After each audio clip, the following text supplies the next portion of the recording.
the best way of learning is by doing. Okay guys, so we are back again to the next task. Remember, if you watched the previous tutorial, we discussed at length how this can actually be done. This design precisely can actually be achieved using AutoCAD. So the next thing, we are moving on to the next one, which is this very one here. Remember, these drawings are selected from Pickup and Packer Engineering Drawing Book Volume 1. So if I were to ask you to do a design such as this in no time, do you think it's difficult? Do you think you can do it without any problems, any challenges whatsoever? Okay, so we are about to try that out and see if we have actually mastered AutoCAD tools in such a way as to do some basic designs such as this one with ease. So basically, how can we actually achieve this? Remember, there's no one way ticket to achieving a result in AutoCAD. Different designers with some different approaches and based on different skill level and experience in the field of drafting. So now I'm going to use my own method to achieve this, and let's see if my method is okay. Always drop your comments there. If you have more experience, let's know. Drop your comments and tell us where we need to work on also. Okay, so now I'm just going to do a very basic design, and I'm going to click here based on what we know. I think at this point in time it will be appropriate to actually dimension this, so you can actually know the dimensions and design to dimensions. So I'll click on the radius here and then just click here just to check it. This is 45, and here let's just click here and see, check this out. Check. Oh, we are not really interested in this, so I think I should delete that very one. So I think what is more important is the diameter or the radius of the circle here. So let's get started in no time. Here I'm gonna remember we can use construction line as a guideline, but I don't want to waste time deleting construction line, so I'll just go ahead and use my line tool here. But first, let's draw a circle. This is the circle tool. If you're new to AutoCAD, when you see the name is usually appended below. This is the circle tool. You can type C in the command line as a command line. Hit your enter key to actually invoke the circle tool. So I'm just going to click here using the panel. Okay, click with the circle tool, and always read your command line is saying circle to 5 center point per circle. And we have different methods of drawing a circle. We have the 3 point, the 2p. So that is 2 points, but we are not interested in that at the moment. So let's move ahead and draw a circle using its center point.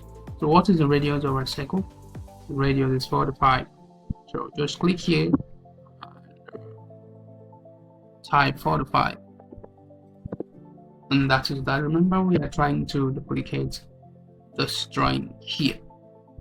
Okay, so what is the next thing? The next thing is for us to draw this squares inside the circle. How do we achieve that?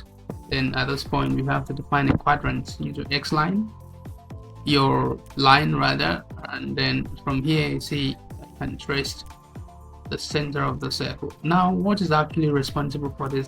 This is why AutoCAD is actually replaceable in the industry. AutoCAD is very precise and helps you do your drawings with ease. So the guy actually responsible for fast tracking your design process is this guy here. The tracking or snap tracking options, which are actually here. They help you to snap to specific points to ensure that you have a stress-free and accurate drawing with precision. So here, if I were to uncheck this guy, which is the center of the circle, and try to draw something from the center of the circle, it might actually be difficult because that guy is left unchecked. Okay, so if I wanted to actually see or be able to detect the center point of my circle, it's always appropriate that you activate this guy here by checking So here, let's see what happens. Right, escape and try again to draw from the cycle. And you can see it's automatically detecting the center point of the cycle. This is very, very useful in design. Make sure that you activate most of those options as they relate to your design. Basically, you need the endpoint, the midpoint, the center point, and the intersection point and tangent point when you're drawing circles meeting other circle lines. Okay, that said, let's continue with our design. So I'm just going to click on the line tool and define a quadrant using the center point of the circle from here to here. Enter again to bring back the most recently used command, which is in this case the line tool. So click here and then I click here. That's done. And what's the next thing? The next thing is we cannot avoid using the X line. So at this point we need an X line because we need to draw this and we can't actually tell the dimension of this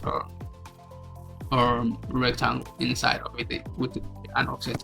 Okay, so let's come to draw. Click on that to disclosure or hidden commands. Then we have construction line, which is actually called in a short form X line. I'll just click here. This is used to, or this serves as a guideline for your drawing. So you don't actually include them as part of your drawing. So you use them to trace out some important aspect of your drawing. And when you're done, you can delete the slide. So I'll just click here, and I want precisely this line to be drawn at angle of 45. So what do? When I click on X line, the command line prompts me for options, or saying specify points, or then we have different options here. If I want to start drawing my X line, I can just click here and draw my X line, click to continue drawing my X line. But in this case, I want to draw an X line to a specific angle, and the angle we're interested in right now is the angle of 45 degrees. So when I click, I have to utilize one of the options here. I'll just have to click on the angle, and it's asking me enter angle of X line 0 by default or reference. So I want to type 45. I hit my enter key. You can see that the line has been tilted to an angle of 45 degrees, which is what we actually need. So I'll just take it to the midpoint, center point of the cycle, and click to place the X line. I'll escape, and to escape that, and then my enter key to bring back the most recently used command, in this case the construction line or X line, and it's prompting me again. But this time around, when I click after I click my angular, I'm not typing 45. I want the line to face the opposite direction. That will be minus 45. My enter key and place it here, and that is that about that. What next?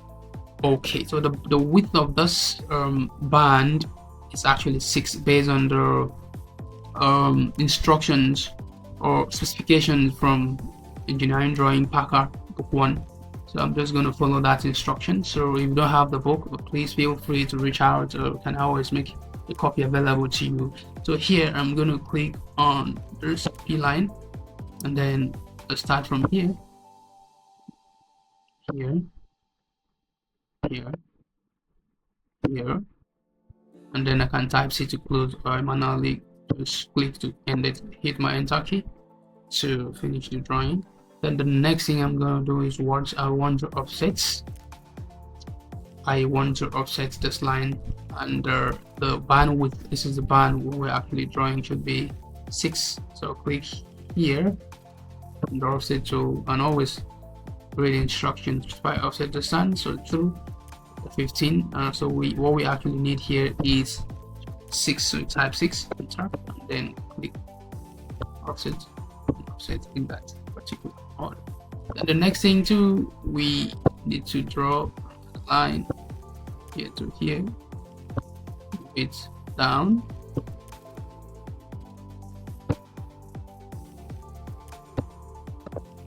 then offset.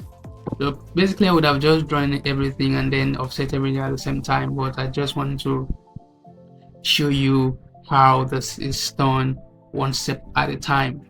Okay, so here the next thing I'm gonna do is offset to the same thing. Click on offset. The distance already defined here, so just hit my enter key to accept the same value 6, and offset this here. And that seems about right. I think we are done with the drawing. The next thing we are going to do is just for us to trim out some parts just to make it the way this appears. So I'll hit my enter key, and the next thing I'm going to bring activate is the trim command, which is here. Trim, click on the trim, click once, and this it changes the crosshair to some sort of a square. Then enter again a second time, and then we can start trimming. So based on this drawing, as you can see, here is trimmed off. So I'm going to come here, giving the illusion that is under that this band is under this other band. So I'm going to click here to trim that part off, then follow it, and then I'm going to click here, trim this part off. Here I'm going to click here, trim this part off, and then here I'm going to click here, trim this one off, then I'm going to click here, trim that part off, again here, here, and here. And low, we can see that we've been able to achieve this drawing in no time. So that is how you can actually reproduce this drawing using AutoCAD. We want your comments, we want to like, and we want you to tell us where we need to work on our videos. Look forward to seeing you in our next video. Bye for now.